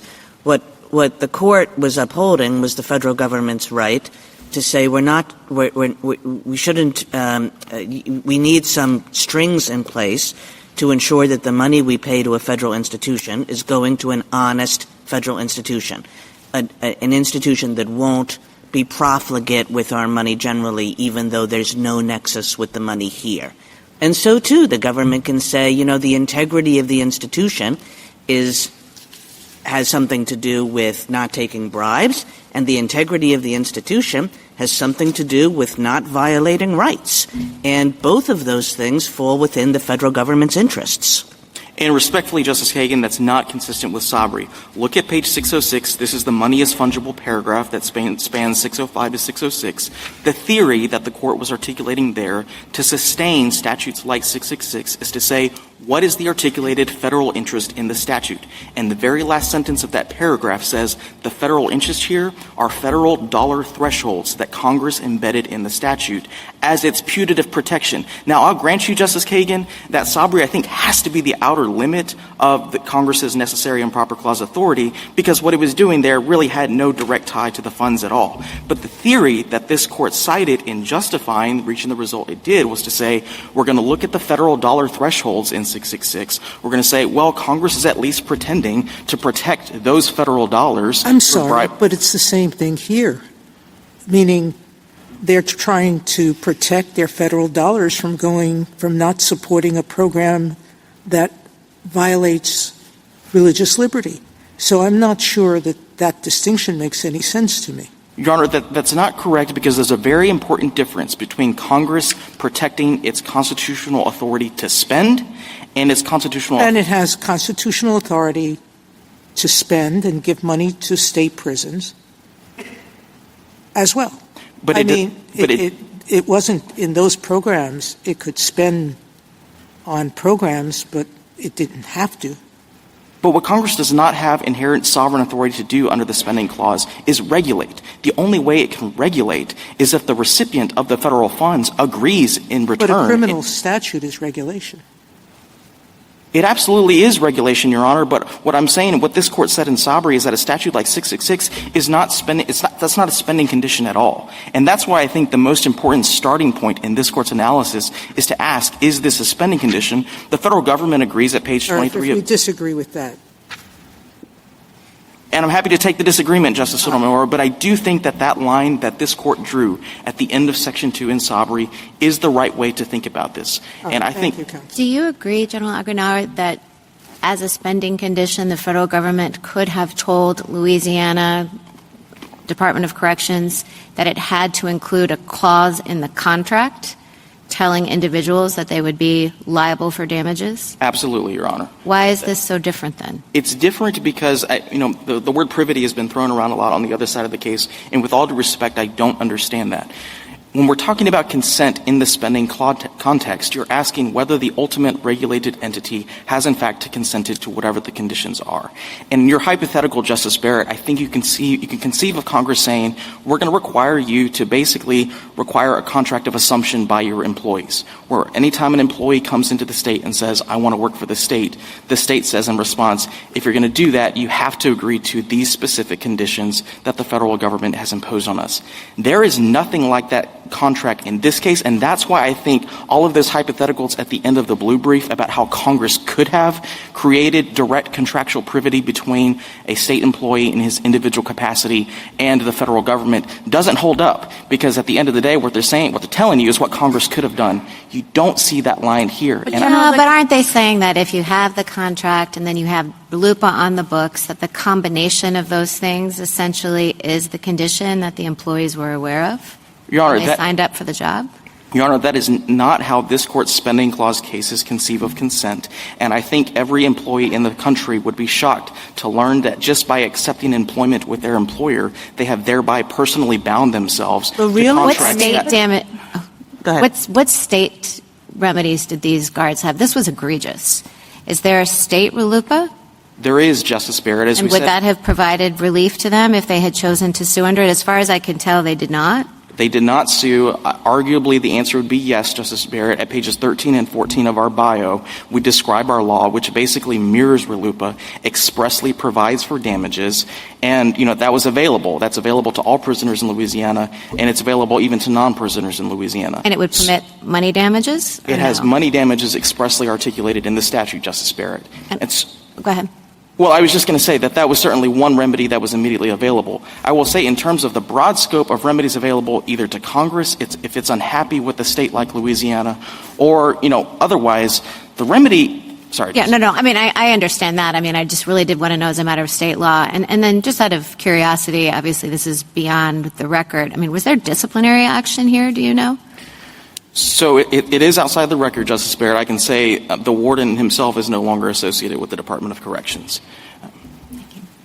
I mean, the surprise that you were saying employees would have, are they surprised to learn that they find themselves subjected to 1983 suits all the time? Well, Justice Kagan, Section 1983 is a remedy, right? It's a cause of action that gives a remedy. And your earlier question about can't you just do this all under 1983? I didn't say can't you do. What I'm saying is that your arguments that they're not getting notice, there's not enough knowledge, I mean, that would just make 1983 suits. The same objections could be held with respect to that. And yet 1983 exists. People bring 1983 suits against state officers all the time, including to enforce statutes that have been enacted pursuant to the spending clause. That's right, Justice Kagan. And remember that when we're talking about 1983, the antecedent question, at least in the spending clause context, is whether the asserted right under the spending clause legislation is one that can be enforced in 1983. And I think the important point there in that antecedent question is the question we're dealing with in our red brief is, can Congress use the spending clause to create a substantive right that runs against a state official in his personal capacity? And if the answer to that is no, then you never get to Section 1980. Didn't we answer that question in Tlefsky? I thought we said in the 1983 context that it didn't matter that it was spending clause legislation. We said a law is a law. We said secured by the laws of the United States include secured by laws enacted pursuant to the spending clause. That's right. And the question in this case is, does Congress have constitutional authority under its spending clause power to do what petitioners say it did? No, but I'm saying, why are you not undoing that Tlefsky holding with the argument that you're making today? Your Honor, because cases like Tlefsky are dealing with suits that are actually against recipients, funding recipients, right? I mean, that's nobody disputes that in the— That's just the distinction you're bringing in. What I think Justice Kagan was getting at is there's something about your argument that turns on this being spending clause legislation, and that has something to do with the extent to which it can be enforced in this way. And we said in the context of 1983 that it didn't matter that it was spending clause legislation, and what she, I think, is trying to say is, why should it matter here? And if it does matter here, doesn't that imperil the determination that we made in Tlefsky that spending clause legislation should be treated just like any other law for this purpose? Your Honor, it matters here because of cases like Cummings that trace all the way back to Pennhurst that say the very legitimacy of Congress's exercise of spending clause authority depends on that bilateral agreement. Is it sending money out and taking a reciprocal promise to comply with conditions in? If you're missing that reciprocal consent from a recipient or putative non-recipient— So what's your answer to the other part of this, which is the states— do you dispute that the states have consented? I know they're not the ones that are being bound, but the first step is, did they consent to follow RLUIPA? I have to be very precise about this, Your Honor. Yes, the state consented to RLUIPA's plain terms. When it accepted the money, it did. That's exactly right. And my friends love page 46 of our red brief.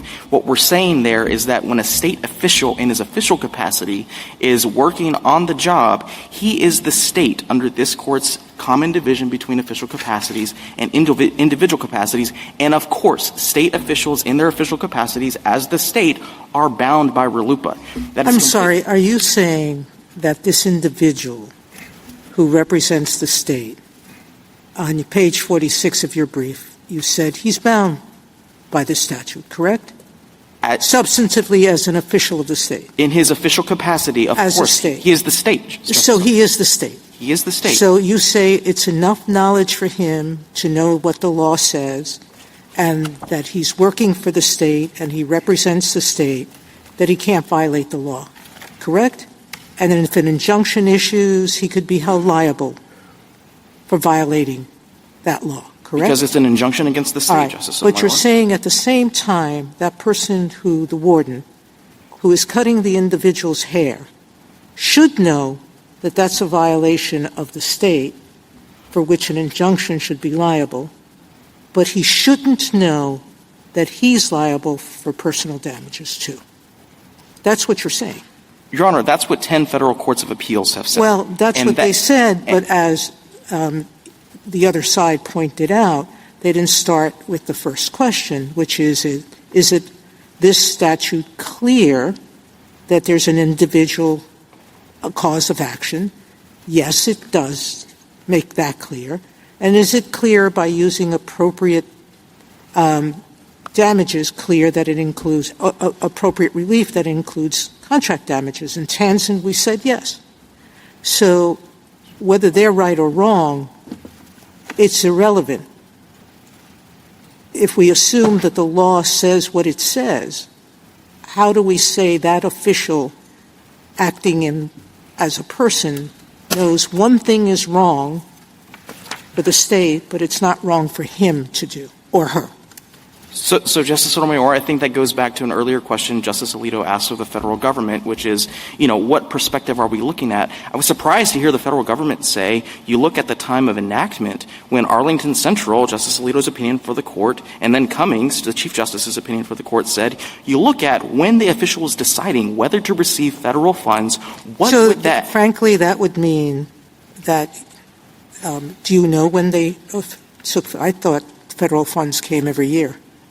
And that's my point, Justice Sotomayor. So every year they know that they're bound. So does it make a difference if we say it's clear enough, but it wasn't clear to them at the time they took this action because 10 circuits were wrong, but moving forward, it's clear enough to anybody else that they shouldn't do it? That's the very last argument we put in the red brief, Your Honor, which is if you disagree with everything else I say about the constitutional questions, then that, I think, has to be the answer. And I will say it's not just what has happened. It's a form of qualified immunity you're arguing. What I'm saying, Your Honor, is that between the year 2000 and Tanzan, I think certainly we have this huge body of RLUIPA precedent that would have put no state prison on notice about prison officials being liable in their individual capacities. How many of those cases were post-Tanzan? Tanzan was 2020. We have this case, but how many of those were post-Tanzan? I believe we have about 4 circuits post-Tanzan, Your Honor, and that includes Chief Judge Sutton in Ali versus Adamson. That includes Judge Sullivan in the Tripathy case out of New York. And the other thing I was going to add to that answer, Justice Sotomayor, is that I'm happy to rely on the body of RLUIPA precedent, but in the spirit of footnote 6 in Sosamon, which looked at pre-RLUIPA precedent, we have 4 federal courts of appeals even before RLUIPA saying this sort of cause of action for damages, that's not a thing under the spending clause. And so don't we have a number of Supreme Court cases that allow for spending clause statutes to bind non-recipients? Your Honor, I believe the only example you saw in the yellow brief was the Franklin case, where my friend said that the 11th Circuit had a pre-existing case on the books that controlled the answer. What about Grove City? Your Honor, I don't recall the history behind Grove City, but I guess what I tell you is that this is an extraordinarily unique context where you have federal courts of appeals on-point precedents both before and after RLUIPA's enactment that are unanimously telling any state operating within the regional borders of those circuits, this is just not a thing. And that's why are you distinguishing Salinas, Sabri, and Dole? They were binding non-recipients, right? Your Honor, I want to resist the characterization of them as non-recipients, because I think you talk about recipients and non-recipients when you're talking about spending clause legislation. 666, all of those cases, that's not spending clause legislation. That's what this court said expressly at page 608 in Sabri. And so once you conceive of a statute like RLUIPA as spending clause legislation or not spending clause legislation, that's going to dictate which path, petitioner's given you, which path you choose. And that's what I'm saying. Assuming that spending clause legislation matters. This is going back to the point with Justice Kagan. Assuming that it makes a difference that it's spending clause legislation, you say, then we can distinguish all these other cases. I think it has to matter, Justice Jackson. Even though we said it didn't in Tlefsky. Your Honor, this is the only reason we're here today is because Congress used its spending clause authority to pass RLUIPA. If it had never done that, we wouldn't be here today. And I think petitioner has the burden to tell the court either you use spending clause authority or you use the 666 path. Spending clause legislation, it matters because that imposes a bar of clarity that usually is not imposed. So when we read the statute, we have to be cognizant of the fact that it was passed pursuant to the spending clause, and we have to say, is this clear enough? Right. But that doesn't have anything to do with the questions that you're now talking about, because once we get to this constitutional issue, we've already decided the statute is clear enough, and the question is only, could Congress do this? So I respectfully disagree with that, Justice Kagan, for this reason, which is Cummings reiterated that Congress only acts legitimately when it sends federal funds out and it gets a reciprocal promise to comply with conditions in return. Sure, you can say that existed here as to the state, but you cannot say it with respect to the state official in his personal capacity. One, because he never received— Yeah, but that's what I'm saying. That's always true with respect to 1983 suits, is that you can always say, oh, the state understood this, but the state employees did not. Now, in fact, that's not true as a factual matter. State employees are well aware that 1983 suits exist and that other federal remedies exist too. But the point that I'm making is that this RLUIPA is no different with respect to putting an employee on notice than a 1983 action is. And, Your Honor, I think if and when this court gets a Section 1983 action where the underlying substantive we can strike that down too. No, I think you're going to have a question, Justice Kagan, about whether Congress could use its spending clause authority to create the substantive right that runs against an individual person in his individual capacity. That's not a question the court has answered. I would say, if you eventually have to answer it, I think the answer is no, because that just is completely contrary to how this court has conceived of the spending clause and the contract analogy that undergirds it. To the extent we're talking about the contract analogy, an agent who knowingly violates a duty that the principal owes to a third party may be liable to the principal, but not to the third party, right? That's correct. Yeah. And the principal, as a result of the agent's misconduct, may be liable to the third party as well. That's absolutely right. Yeah. In Justice Gorsuch, we have the example in the red brief of, the agent who signs a contract on behalf of the principal. Even if our state prison officials had signed whatever spending contract under RLUIPA you want to pick on behalf of the state of Louisiana, contract principals will say, you're still not personally bound. That doesn't personally bind that agent. And so, a fortiori, that's what we have here is somebody who's not alleged to have been involved in the spending process whatsoever. And let me make clear, and whether Congress could provide clear notice and get consent from the employees. We don't have to decide that. That's exactly right. Whether that might be necessary and proper, and we don't have to decide that. You could leave it for another day, Justice Gorsuch. No, but how about if we don't want to? Give me your best answer. Give me your best answer. As I'm hearing you're saying that they can bind the state by giving the state money, but they can have an abundantly clear notice. Every employee you have must abide by this statute. And if they don't, that individual employee will pay damages. You're saying that's not adequate notice. It's not adequate notice if the individual signs a contract with the state agreeing because they didn't sign the contract with the federal government. Is that your argument too? Well, I'm not quite following that last part of the question, Justice Sotomayor. Assume that the hypothetical that the other side put forward, they could have had the government say to the states, tell every employee that they're liable if they breach, to us, if they breach this contract? So Justice Sotomayor, if Congress passes a statute that says, states, if you take our funds, every one of your employment contracts has to tell the employees that How about states that don't have employment contracts? States who just hire you pursuant to a collective bargaining agreement, it's pursuant. Federal government can't say, you must tell every employee they're personally liable. Any contract the state enters into, if the state is the recipient of federal funds and Congress says... Will the individual be liable if the federal law is that clear?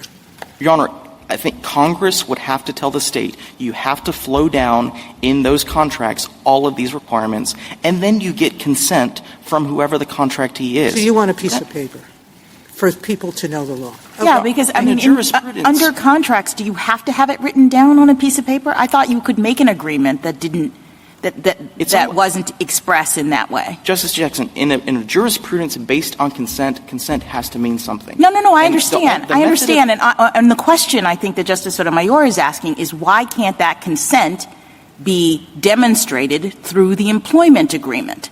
Whether the employment agreement has all the terms written down or not, why couldn't we have a situation in which Congress makes clear to the states that its employees need to follow the law or be held liable, individually in this way, and then the states contract with individual employees who understand, given that agreement that is, part of the law, that that's what they have to do. So, Justice Jackson, I think in that hypothetical, you'd have a factual determination to make, which is what sort of notice was the employee on, what was written down or said in that contracting process. And your view is only if the state actually writes the terms into the employment agreement would there be sufficient notice to the employee? Only if they write it down. Justice Jackson, I'm not wedded to the method of the notice. I'm just answering, I'd like you to answer that question. If they wrote it down, is your answer that yes, then the employee could be held liable? If the contract says, by accepting employment, you're agreeing to abide by all of the terms of RLUIPA, which, by the way, includes money damages in your personal capacity, then yes. But we can't imply that that's the case because there is a law that says that federal employees under this circumstance have to abide by RLUIPA. Because that is never how the court has constructed the spending clause analysis. Thank you. Counsel, thank you very much. Justice Thomas, anything further? Justice Alito?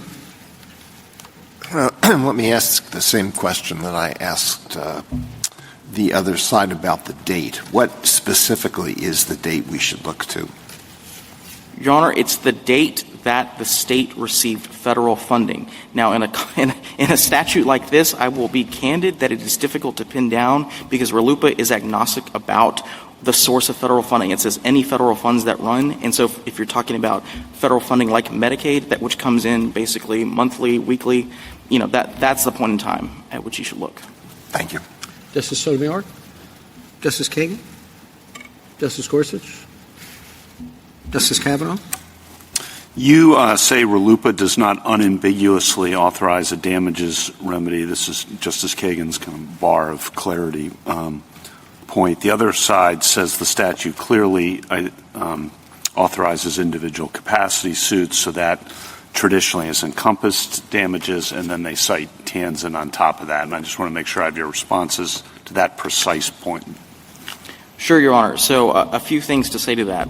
I will say the one thing this Court recognized in the Sosamon case is that even if you get to the appropriate relief question, there are a number of ways you can infer what that term means. So, for example, we laid out in the red brief the fact that the Congress referred to like injunctive relief with respect to the United States. There's different terminology like that. Another thing the Court credited as plausible was that the ordinary definition of appropriate relief is typically particularly equitable relief, not damages. That's plausible. The other way I would attack that, Justice Kavanaugh, is remember what the Court said in Sosamon and repeated in Tanzan, which is that the term appropriate relief is inherently ambiguous and context dependent. And I think the thrust of everything I've said today and what we say in the red brief is that the most important context here, at least for our purposes, is what constitutional authority was Congress using to actually enact this putative cause of action for damages. That's the point that Chief Judge Sutton made, and I think that's exactly the right way to think about the relevant context here. Thank you. Justice Barrett? Justice Jackson? Thank you, counsel. Rebuttal, Mr. Tripp. Just a few quick points. Justice Barrett, to start with the question about mini-RFRA, this is in our cert reply. The state's mini-RFRA departs from the compelling interest test for prison safety or security regulations, so it wouldn't provide any relief. And obviously, Congress wanted to have a nationwide remedy here. Justice Kavanaugh, to just respond to that last exchange, I hear no answer to the basic point that there's an individual capacity action. It is expressed on the face of the statute. And then as long as you just do what you normally do and ask what damages are appropriate in the context of individual capacity action, again, I still hear no answer. They're presumptively available under Franklin. That's an implied cause of action in a spending clause case, and they say damages are available. That's the norm. Tanzin traces it all the way back through the history, and still there's no answer to the point that if you don't have damages in the individual capacity action, you get nothing. There's no such thing as an individual capacity injunction. It's the whole point. And again, if you don't have damages, look at the facts of this case. But think about what Congress that enacted this law was trying to do. This is exactly where they were trying to have accountability, and I think it's clear as day on the face of the statute. I think a lot of the questions go to notice. There are a lot of questions to notice. The notice is baked in. They admit there's sufficient notice to the substantive condition. The remedial condition is the very next section in the statute. I don't understand any theory of notice where, as a state employee, you're bound by one page of the statute but not the next one. That doesn't make any sense. They are clearly on notice of both, and they are both here. It's the individual capacity action is clear as day, and then damages are just always appropriate relief in individual capacity action, as every state prison official knows because they face these kind of suits all the time. This is the norm for them. And, of course, you have an additional layer of protection on the notice side because qualified immunity applies. And, of course, we have an extraordinary case where not only was there clearly established law, but we provided them actual notice of it, and they still violated it. I think really at the end of the day, I'm still hearing ultimately no answer to Salinas, the Salinas, Dixon, Hess, Laudani line of cases, and the crux of those cases, again, the root of the power is that it runs consensually all the way down. There's contract. You take the job as a prison official subject to as a law enforcement official in a federally funded prison. Of course you take it subject to the conditions that Congress has attached, and here has attached both of them. And I think really at the end of the day, what the case is sort of fundamentally about is, has Congress actually succeeded in restoring pre-Smith rights and remedies? I think that's really the question. And I think there's no doubt that that's what Congress meant to do, and there's no serious doubt under this Court's precedents that that's constitutional. So we're asking the Court to reverse. Thank you, counsel. The case is submitted.